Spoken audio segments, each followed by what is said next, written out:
welcome everyone to ISKCON of Silicon Valley. I'd like to welcome Kanai Thakur Prabhu,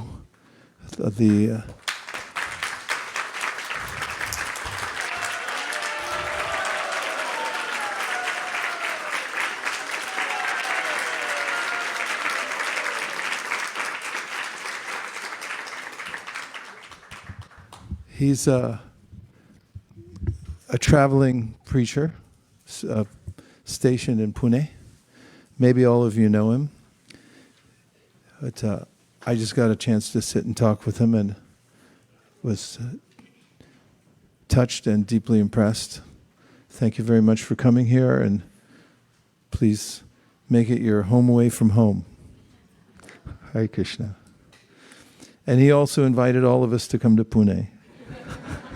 So we can charter a flight, maybe. This is ISKCON of Silicon Valley, and it's one of many temples, communities that we have around the world, founded by A.C. Bhaktivedanta Swami Prabhupada. And in the world today, people have to work as usual, and they have to somehow or other survive and eat and interact with other people. And in general, just living in the world and surviving leaves something wanting in the heart, that people don't feel completely satisfied. Because, as was explained to sages who gathered at Naimisharanya thousands of years ago, whose main concern was how to do good for all the people of the world. And they wanted to know what's the best thing you could do for them.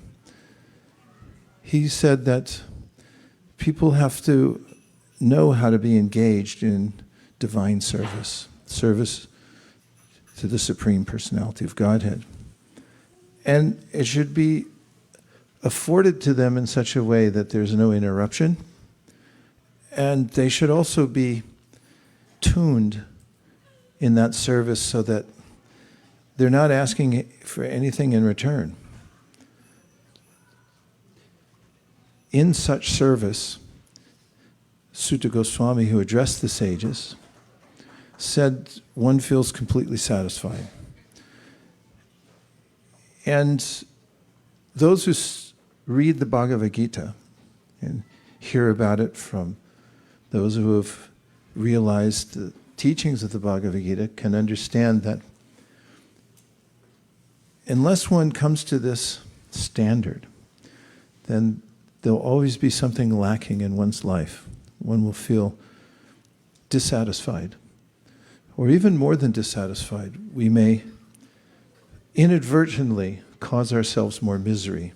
For instance, in the Gita, Krishna says, Yehi samsparshaja bhoga dukkha yonai evate adyantavanta konteya nateshu ramate buddha. Which means that if one keeps as one's object of affection or attention even, those things that have a beginning and an end, then one would be left dissatisfied. But he says even more than that, that it'll be the cause of misery. And he gives a metaphor that the kind of attention we give to temporary situations and relationships, it's almost like there's a pregnancy, and from that pregnancy comes dukkha or unhappiness.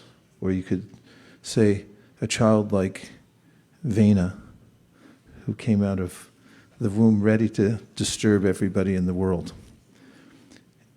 And it's out of Krishna's affection for all the people of the world. After all, in a famous prayer about Krishna, Hey Krishna Karuna Sindhu Dinabandho Jagatpate, says that Krishna is an ocean of compassion and mercy for the people of the world.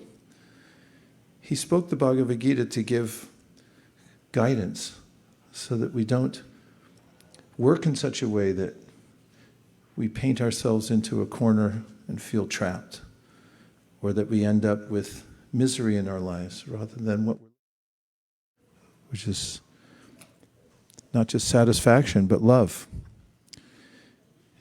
And the Krishna consciousness movement is an extension of Krishna's teachings in the Bhagavad Gita, but made very practical, because oftentimes philosophical points become so abstracted in our lives that they may sound interesting, but we may not find an immediate application in our own lives. One might think, well, that's good for others. However, how might I apply this in my life? After all, I'm overwhelmed. And it seems as if I'm nearly powerless to take up any more spiritual practice, because I have so many other things vying for my attention, and I'm enveloped practically by my life. So how would I do this? And that's where Krishna's compassion extends even further. Krishna, as he mentions in the Bhagavad Gita, comes regularly to teach how to uplift oneself in the world. And he has made various appearances in the world on schedule. And one of those appearances happens at the end of Dwapara Yuga, or the very beginning of Kali Yuga. Of course, Krishna was there, and then into Kali Yuga by some thousands of years. Krishna comes again as his own devotee. And this is to teach how to practice the Bhagavad Gita. In the Gita, Krishna gave many instructions, but he then thought, let me give a personal example of how to follow those. So Krishna comes as Chaitanya Mahaprabhu, and an example that Prabhupada gives in describing Chaitanya Mahaprabhu is a teacher might take a child's hand to show the first letters and be guiding the child's hand and saying, Chachachgaga, Papa Mama, and so forth, and showing how to write. And then one shouldn't misunderstand that the teacher's learning to write, but rather the teacher's learning is showing the child how to write. So in that way, Krishna extends himself as Sri Chaitanya Mahaprabhu, who's mentioned in the Srimad Bhagavatam, that he's Krishna, but he's a different color. And he has a mission to teach people the tenets that they could follow in this age, even while overwhelmed by the circumstances of their lives.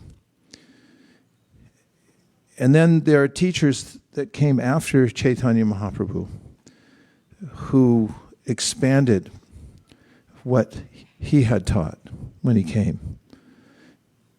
There's notably Rupa Goswami. He's written a book called the Bhakti Rasamrita Sindhu, which is an encyclopedic presentation of all the tenets of Bhakti Yoga. And then he gave a primer, very short book called Upadeshamrita, which literally means the nectar of instruction. And from that, in 11 verses, one can understand the basics of how to practice Bhakti Yoga. There are other books, of course, and Sanatana Goswami is another notable disciple of Chaitanya Mahaprabhu, also wrote books enumerating the ways that one could practice bhakti in one's life. In every subsequent age, from Chaitanya Mahaprabhu to his main disciples, there have been teachers who have carried down the teachings of Chaitanya Mahaprabhu. And very fortunately, in modern age, the founder of this movement came from a spiritual family, or I should say, a family of a group of acharyas, perhaps beginning with Bhaktivinoda Thakur, who envisioned a way that people all over the world could take advantage of the teachings of Krishna in the Bhagavad Gita via the teachings of Sri Chaitanya Mahaprabhu. And just as the sages at Naimisharanya were eager for a panacea that could be applied, these acharyas are markedly interested in seeing that everybody in the world could take advantage of the opportunity afforded by Krishna and Chaitanya Mahaprabhu. So they codified things, plus they created vision mission statements, so that their idea was, let everybody take advantage of this. It's not sectarian. This is the mood of the Srimad Bhagavatam as well. Kiratahunandra pulinda pulkasha abhirashumva yavana kasadaya yeneja papa yarapashraya shaya shudyanti tasmai pravishnave namah. That whatever far-flung place one is from, or whatever misinformation one's received, or however misaligned one may be, one can come back into alignment and be perfectly informed by the representatives of Krishna in this world. And one can then attain perfection in life. The Srimad Bhagavatam also talks about how one may have access to the highest aspects of spiritual practice. Sutta Goswami tells the sages, Bejare muniyo tagre bhagavan tamadhoksajam satvam bishudham shemaya kalpante ye nutanya. And that is that there have been examples of those who have worshipped the Supreme Personality of Godhead, Lord Vishnu, who's beyond the three modes of material nature, and those who emulate such sages, following the tenets that they've set out, will be eligible for the same result that the sages themselves got. It's also mentioned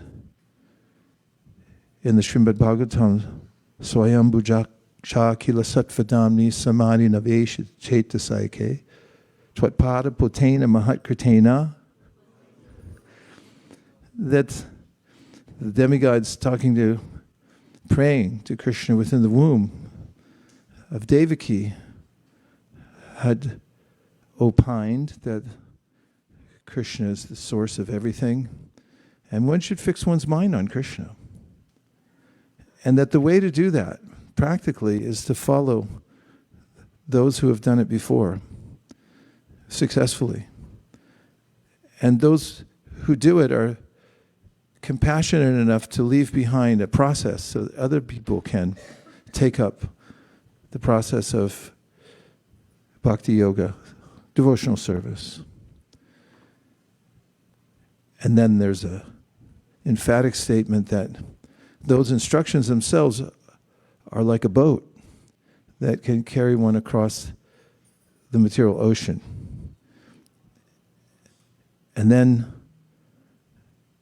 the expression that the boat itself is so effective that even if one approaches the boat, and in the metaphor it's the instructions and the method given by the teachers who have passed it down, then the ocean itself shrinks to the size of the water contained within a calf's hoofprint. So in this way, there's been a chain coming down from Chaitanya Mahaprabhu of teachers who have worked vigorously to either embody the teachings or to market them to the world, creating vision mission, thinking how could this be made available to people around the world. Bhaktivinoda Thakur was one such teacher I already mentioned, who thought that this will be a fitting process for people in every part of the world. They could participate in this because Chaitanya Mahaprabhu gives access to everyone. It's his specific mood. And he gives a method that's very simple. It's one-pointed. The chanting of Hare Krishna, the Maha Mantra.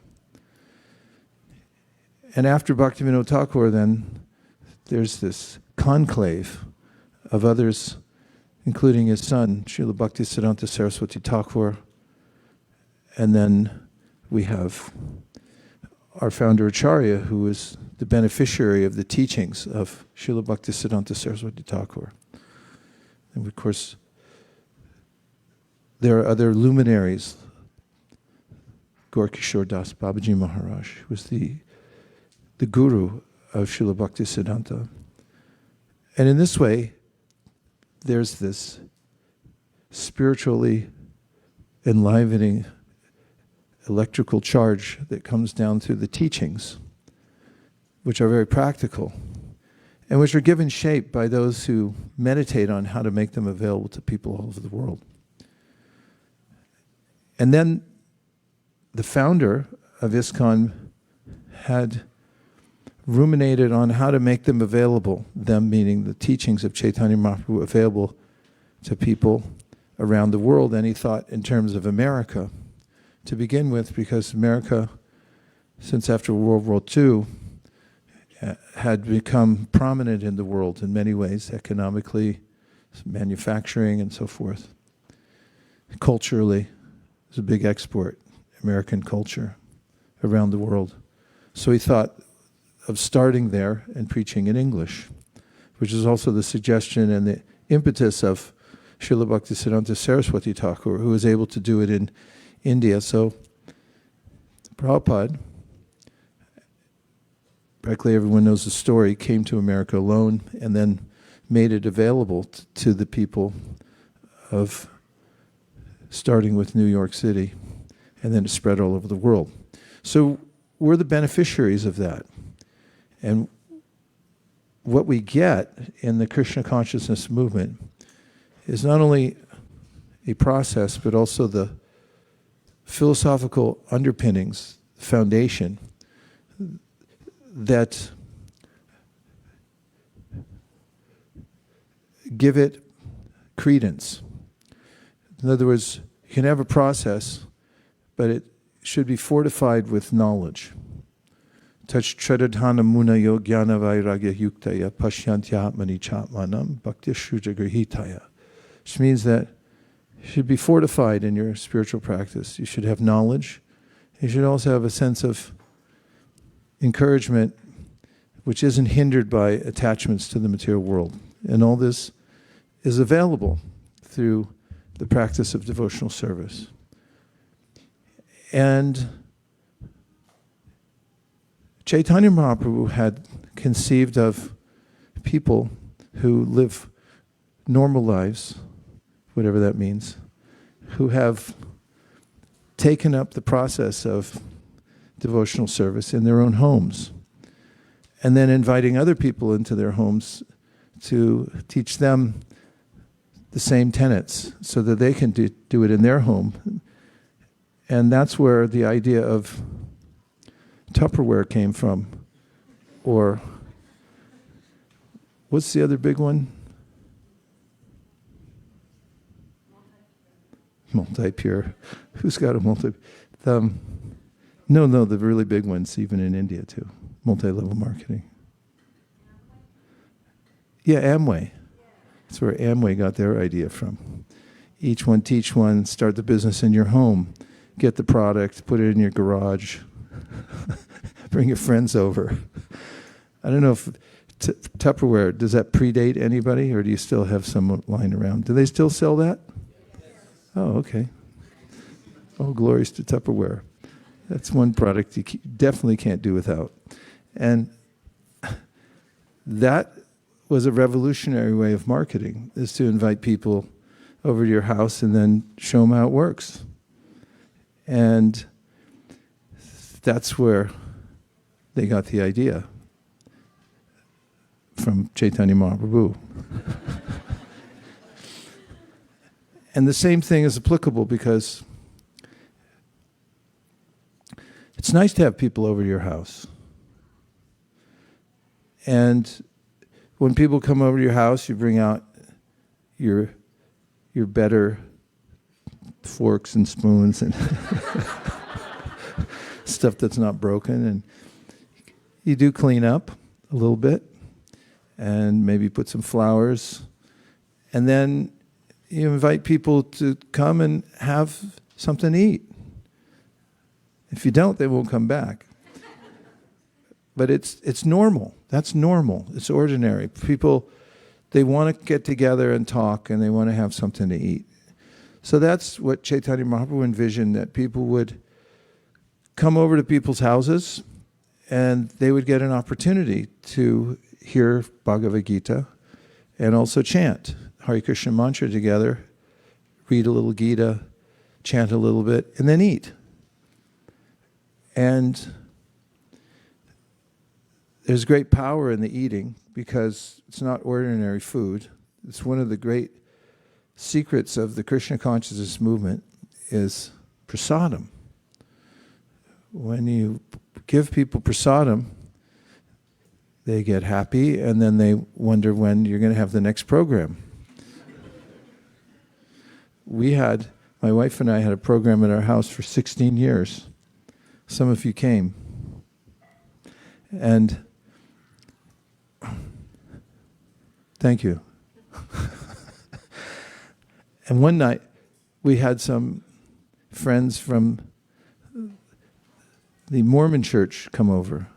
Because a couple days before, I was walking in our neighborhood, and I was chanting japa with my bead bag. People wonder what's on your hand. And they're elders. You know what elders are?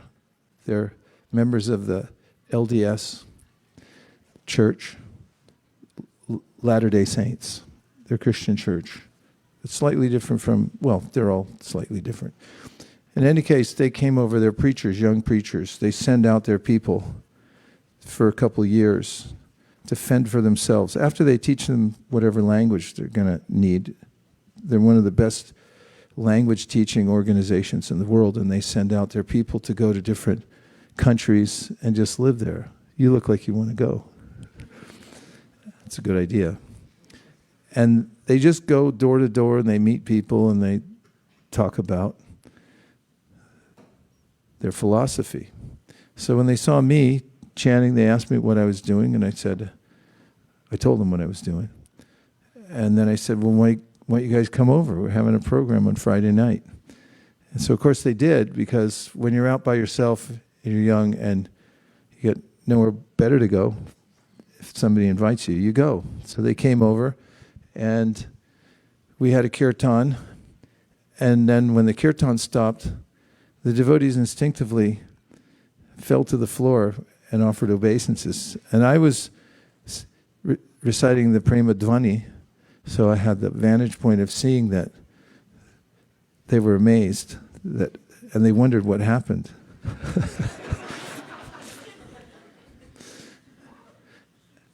And one of them was older, and during the kirtan, the younger one was starting to dance a little bit, and the other one kept going like, cut it out. The older one had more of a sense of mission. So everyone sat down so we could serve them prasadam. Nirkul had made macaroni and cheese and salad and cheesecake, and I can't remember what else. But it was attractive. So while we were starting to serve out, and our guests didn't know what was coming, they just knew everyone sat down, so they sat down, and the older one started taking out his literature because he felt like, what am I doing here? I better say something or preach. And then an accommodating devotee came over just in the course of serving and put a plate in front of him. And then I saw him just close his thing and put it.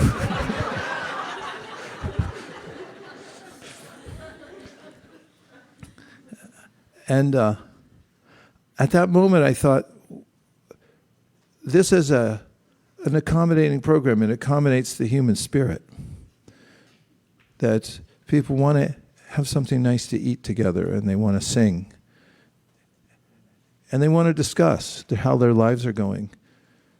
So we can accommodate that here in the Bay Area, it's an area, the Bay Area, that is rife, R-I-F-E, with very intelligent people, with very good-hearted people, liberal, open-hearted people. But they're not getting an opportunity to fulfill their heart's desire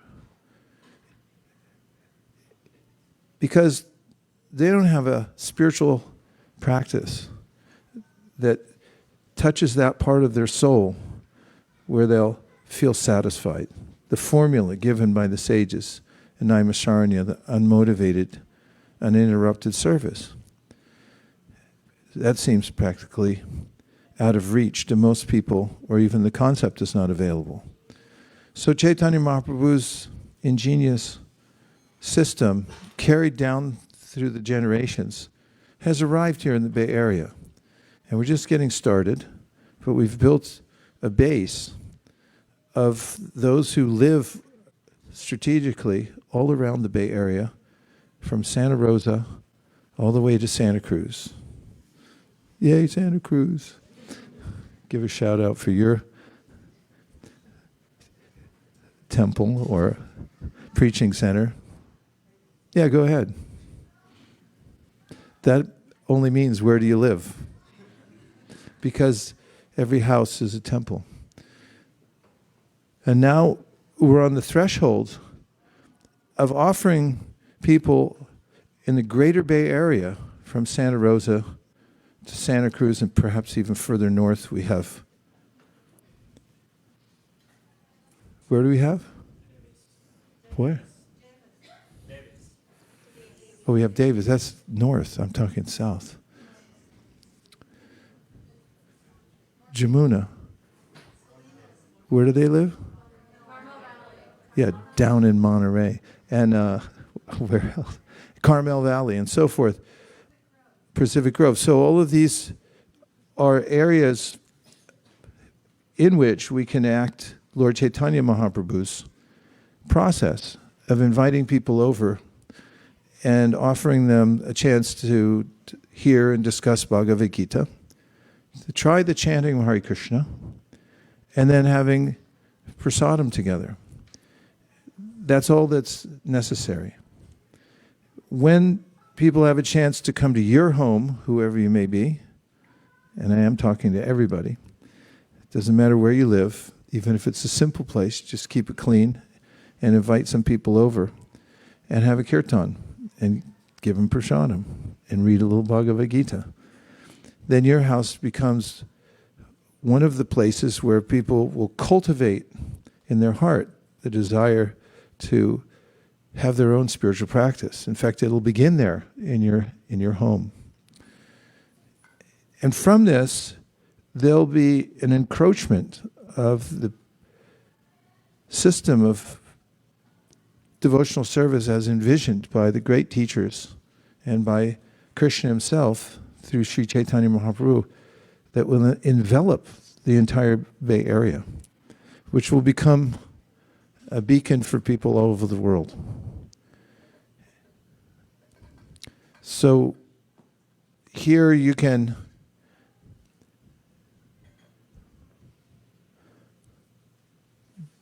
get the resources to set up your home in such a way that you can invite other people in. How many people here live in suburban area? 1, 2, 3, 4, 5. That's it? I don't believe you. You all live in the suburbs. Give me a break. Okay. See, the suburbs are a sad place. It's really sad. It's very sad. I feel it every day because people go in their houses and I feel very sorry. Because inside there's television. They're locked in with their television. Door closes and all they have is their television. They're stuck inside there. It's like the worst kind of prison. If you're going to go to prison, do it in Jagannath Puri. As I have a friend, godbrother, who got put in jail in Jagannath Puri. I'm not going to go into the details, so don't start smiling at me.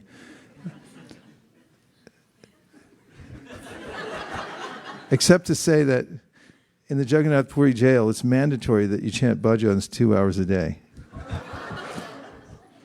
They come in and they got a bhajaneer and they say, okay, everybody chant. But in general, prisons are very sterile places. The worst of it is people don't know that there's something better, and they don't know that they're locked into their habits. From a jail cell, one may look out and see the free light of the sun and appreciate the freedom available in the universe. But then again, they're still behind bars. And those are conditioned to the idea that this material world is all we get. They may even, at some point through philosophy or through their own revelation, see their own Atma and see that, oh, I'm a soul, I'm not this body. But because of the imprisonment caused by the material desires that are like bars that hold them back, they can't do anything about it. So Chaitanya Mahaprabhu is known to be the most magnanimous form of Krishna who's come to open those jail cells, let people out.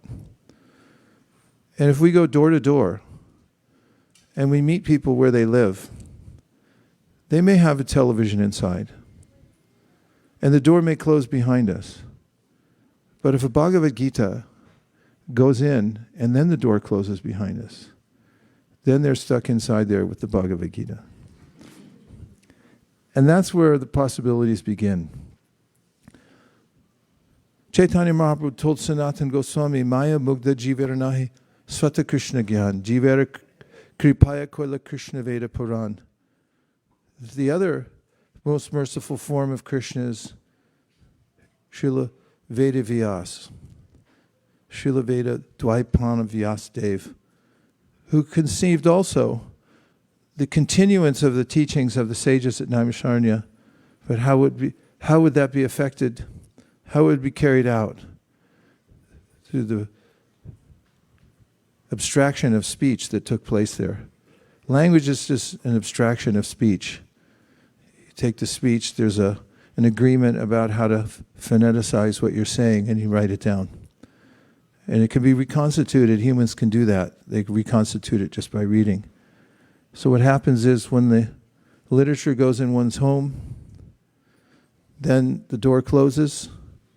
It's inevitable that some person who lives there at some time is going to open it, and teachings will be reconstituted. So that's a aspect of the modern Krishna consciousness movement, where we have high-speed printing, where we can affect change in society. A very well-meaning and normally extremely affable, and still affable, but person who is disturbed by geopolitical considerations at the present time had written me and said, why don't you say something about what's going on in the world? I'm not an expert about what's going on in the world because I don't tune in that much. I mean, I know what's going on, but I don't tune in. And I said that the distribution of Srimad Bhagavatam and Bhagavad Gita is the best way to speak out. Such songs of protest, or there have been songs of protest ever since I was a kid. I mean, I have a lyric coming into my mind right now that says, speak out against the madness, and that was from the 1960s. People have been feeling indignation about the ways of the world, the economy caused by politics, and aberrant social systems that don't account for all the people, only the top percentile, and so forth. It's been going on for a long time. And there is no solution for that by singing songs, except for Hare Krishna. except for educating people in general and giving them an opportunity to take the spiritual practice. And so the Krishna consciousness movement is also particularly focused on doing welfare work by distributing mass quantities of literatures, which give each individual an opportunity to take up the practice of Krishna consciousness. There have been such Reformation movements in history, throughout the history of Christianity. There have been those who have felt enough's enough, too much constraint. Let's give empowerment to people all over the world to read the Bible as an example so that they can take up the practice themselves. And that's Chaitanya Mahaprabhu's sense of reformation too. Everyone should be deputized and given an opportunity to do good for others, even those who only have an inkling of how to do it. If they can take the process and represent it and give it to others, they'll be successful. So we invite everybody. Of course, it looks like everyone here has already been invited. But anyone who would like divine service, or anybody who'd like to learn the process of Krishna consciousness in an elementary way or the fine details of it, can find that within the organization, the community that we've created here. We have great learned personalities here who hold forth and teach. We have unlimited literatures, which people can take advantage of. And we also have programs that anyone starting from age 0 up to, I don't know what our oldest member of our community is, but up to maybe 85. How old Shamasundar? 83. From 0 to 83 can take part in our community programs. And I feel that we are at an inflection point here in our endeavors to spread Krishna consciousness around the Bay Area. And this is a very exciting time. Find a service to assist in expanding it around the Bay Area and make history. Now's a good time. And yes, of course, everyone has some anxiety. You can count on that. There's going to be problems you have to worry about when you wake up at 1 o'clock in the morning and you think, why did that guy say that to me? Why aren't they paying me enough? Why are they laying people off? Who are these people anyway? That's just the zeitgeist of the material world, especially in Kali Yuga. And if you know that that's coming, and then you bypass it, you do the best you can to do what you can within it, but you bypass it by taking full advantage of the opportunity to spread the Krishna consciousness movement, you won't be touched by it. You'll remain transcendental. Thank you for listening so attentively. And so thank you and congratulations to everyone here for all that you're doing, for representing the Krishna consciousness movement, representing Lord Chaitanya Mahaprabhu, and experiment with expanding your service by offering wherever you live, your homestead, as a place where people can come learn Krishna consciousness. Every house can be a temple. You can also expand through social media. You can also expand by going out and meeting people from door to door. You do that. I've seen you. So with that comes great joy. The members of Lord Chaitanya's personal party were quite enthusiastic about it.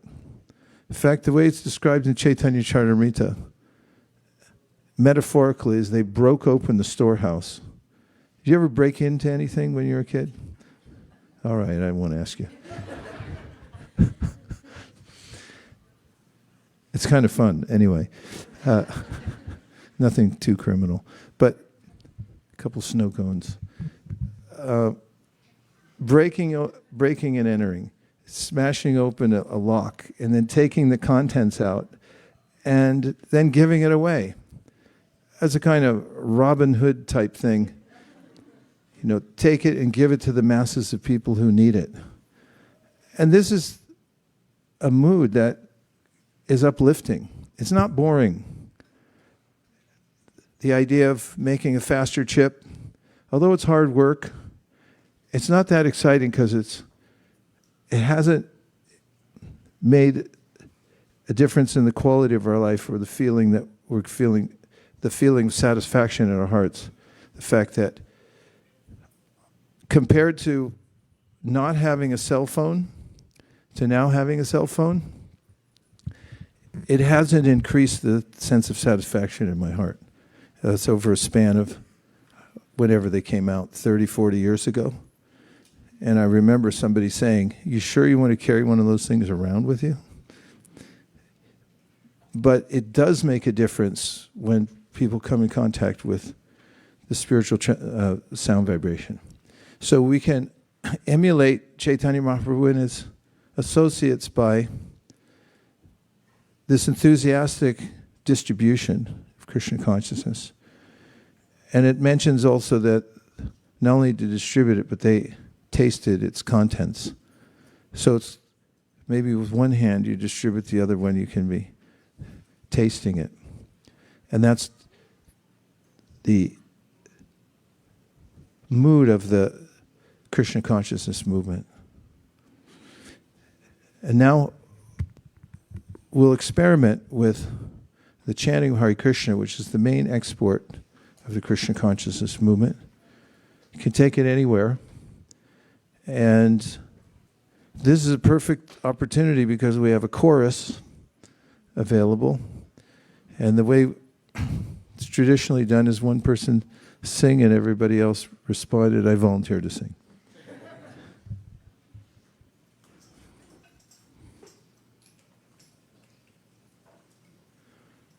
Would you like to participate?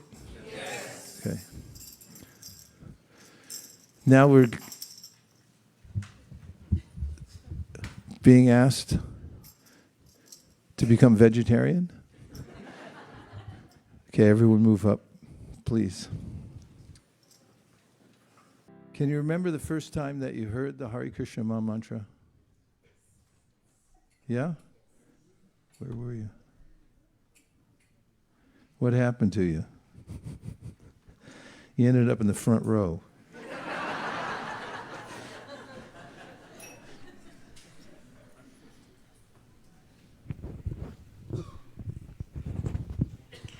It was in 2007, and the first time I heard the Hare Krishna Maha Mantra was when Srila Prabhupada was playing, and it was accompanied by harmonium and the drums.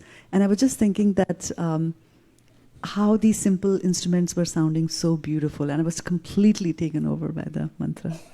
Where were you? I was at my home. At home? Yeah. And so how did the vibration come into your home? I was, thanks to Raseshwari Mataji, who had planted. Way to go. Again, Raseshwari. Yeah, so she had kept Bhagavad Gita in the grocery store where I live. And I was there signing the grocery bill, and from my peripheral vision, I saw Bhagavad Gita there. So I brought it home. I didn't even know anything about Prabhupada or that you have to read Bhagavad Gita as it is. But that's the Bhagavad Gita that came to my home. And within the first 1 week, I finished reading it, and I gave up all the things like what Prabhupada wants us to give up. And then there was a hunger to know more, and I started surfing the net.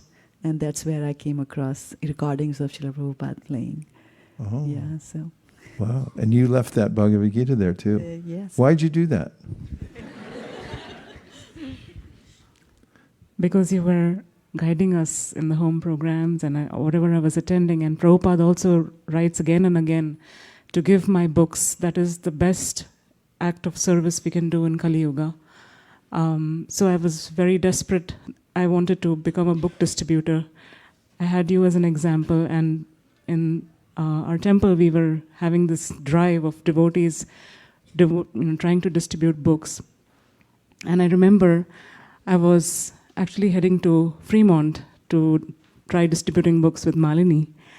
And we were placing books in stores, in those book boxes that we were trying to set up all over the Bay Area. And I wanted to go and Smart box. the smart box. Yeah. And I wanted to talk to all the Indian grocery stores in my area. And since Foster City was on the way, I said, let me stop by at this store. And I had this Bhagavad Gita, and I wanted to talk to the manager. Manager said, the store person said, the manager's not here.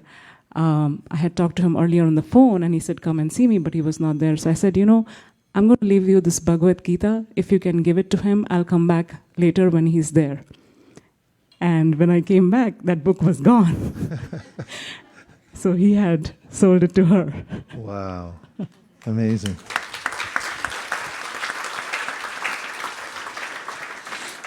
First time hearing the Hare Krishna Maha Mantra. Hare Krishna Guru Maharaj. My first time hearing Hare Krishna Maha Mantra was within this temple, 2015 September Janmashtami. So I just came to US in 2015, and the first festival was Janmashtami after we arrived. My husband, he said ISKCON is a place and they do Janmashtami very grandly. So I came here. I saw you and many devotees here doing the Hare Krishna mantra. I was first surprised because I never knew that Hare Krishna can be danced. So I was like, it was taken. I'm from India, so I'm kind of known these festivals. But the first time I experienced that, it is so blissful. Like you dance to your souls. Like everybody was in a very different mood. I couldn't understand what the ecstasy they were in, but it was like totally. I took the khichdi, I ate it. I didn't do fasting that Janmashtami, but that made me come back to the temple, and that prasadam actually made me to be a full-time here in ISKCON.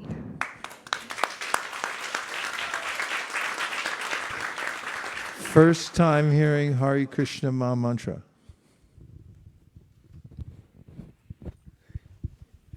The first time I heard it was at Sukeshwari Mataji's house. Where's Sukeshwari?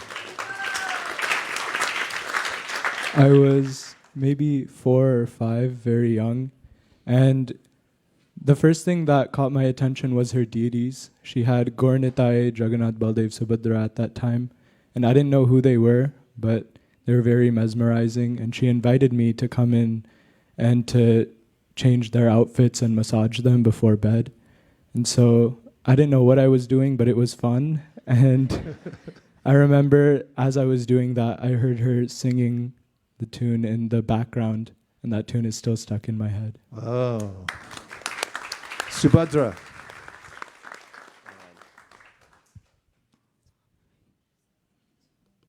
You're on mute. She can't get off mute. Can you unmute her, please? There you go. It was My Sweet Lord, George Harrison singing. Where were you? Just at my house. Probably my brother was playing it on the record player. Any effect? Actually, we were Catholic, and I was worried that it was sacrilegious to listen to. Also, that there was that other song, Jai Krishna, and my friend's sister was playing that once, and I said, "Oh, I can't hear that," and I had to leave her because I thought it was against my religion. So what happened to you? I just got curious because the devotees moved into the beach town. They did live downtown, but then they got a temple in the beach town. Pacific Beach, it's still there. And I was super curious why people would shave their head and wear robes. So I told my friends, dare me to go down there. And so they said, I dare you. So I went down and everything made sense. Thanks, Subhadra.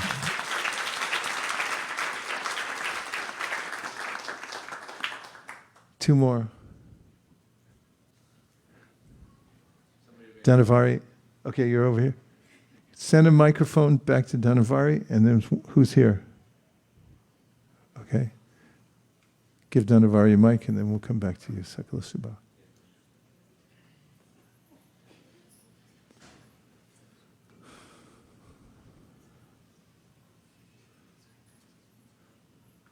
Hare Krishna, Hare Krishna. Hare Krishna. Hare Guru Krishna. Maharaj, please accept my humble obeisances. Jai Srila Prabhupada. I heard the Mahamantra in Hillsborough, North Carolina, when I came from India around 86 or 87, 1986 or somewhere in that timeline. And then I told my dad that I heard this Mahamantra, and he said, I've heard in India, but not exactly. I never heard dancing or chanting or devotees like doing all this peaceful, they were chanting peacefully. And then I told my dad, and he said, yeah, my dad used to chant this mantra too. So I'm talking about like from there to 200 years back. So that's where I heard it from. It's been so long, but then it really... Well, what did you think when you heard it? I was very happy. I'm like, is it like in America? This is like, I came newly from village from India to America, and I was like, really, I cannot believe it. Hare Krishna, Mama, they are chanting, and they are good prasadam dancing and all. And I used to do once a year, like Vishnu Sahasranam there, because it was so far from my house. But anyway, I was very happy, and I couldn't, believe it that it can exist like in America at that time. And I still have that memory, and I still know some of the devotees who is still there in Hillsborough, North Carolina, and it got really attracted me so much. Thank you. Okay, last one. Where's all the mics? Here it comes. Hare Krishna, Guru Maharaj. The first time I heard was in Orlando. I just moved to Orlando to do masters from India. It was a 2014 Janmashtami. It was such a blissful day when it was very blissful to hear the Mahamantra. And given my personal situation at the time, it was very helpful to me to relieve my stress, and I feel so happy that I chanted 16 rounds for 1 month. But later I dropped. But yeah, it was very blissful to hear at that time. Yeah.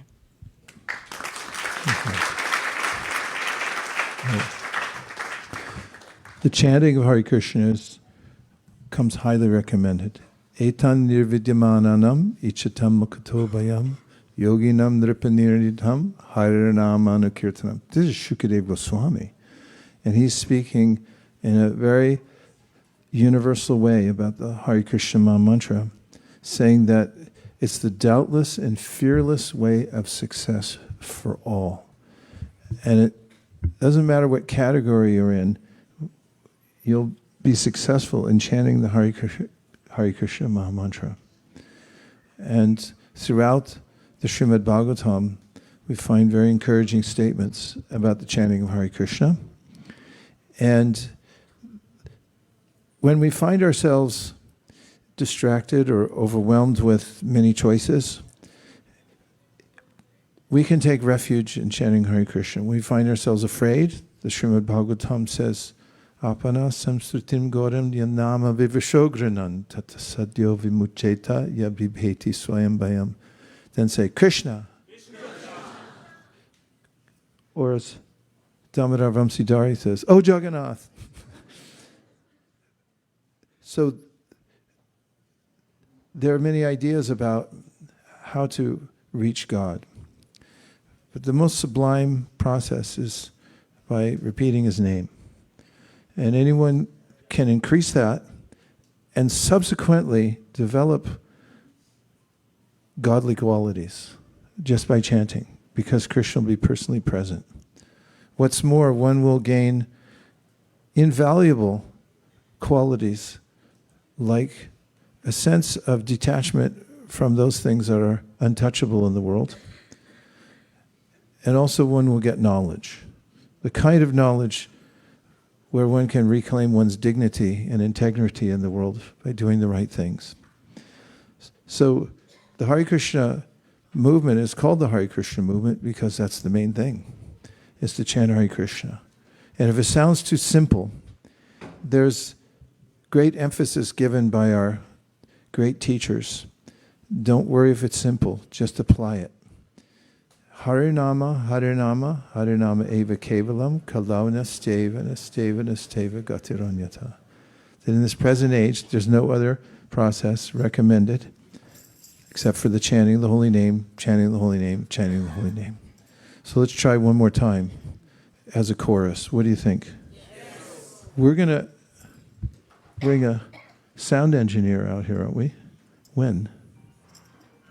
We need a date, We're going to do a recording of chanting a bunch of songs, and we'll do it like a chorus, a choir. We're all together. Havi Prabhu is going to arrange for us to have a sound engineer come out here and set up everything to record it for a recording that we can all listen to in our spare time. And now we're getting ready for the biggest part of our program tonight. It's a really big show. It's called the Hare Krishna Dance Party. So we got this place especially for the floor. You'll notice that it's a floor, but this is not ordinary wood. It's special wood we had flown in before we bought the place. And it's got a little give to it, so you can jump up and down. Ask Ramani, she was just dancing. And so we're going to clear the pathway for dancing. We'll move the asanas into the container.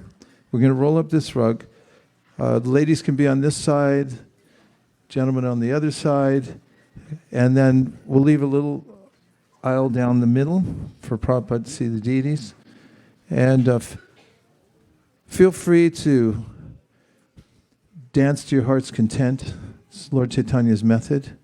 You'll feel happy in your heart to dance and sing and raise your arms high in the air and say, Hare Krishna. Dear Srila Prabhupada, dear Shri Chaitanya Mahaprabhu, Shri Shri Panchatattva, Shri Shri Radha Madan Mohan, Shri Shri Lakshmi Nrsingadev, if you so desire, please empower everyone in this room, everyone who couldn't get in, those who thought about coming today but couldn't make it. They may have the wherewithal to spread Krishna consciousness all over the world, starting with the Bay Area. Thank you for considering our request. Om Tat Sat. Everyone agrees with this prayer in whole or in part, please unmute and say Hare Krishna. Hare Krishna. Vanja kalpadrishya kripa sinavevacha patitanam pavanibhyo vaishnavibhyo. We'll see you back here for the Artik and the Hare Krishna dance party in 1 minute and 47 seconds. Hare Krishna.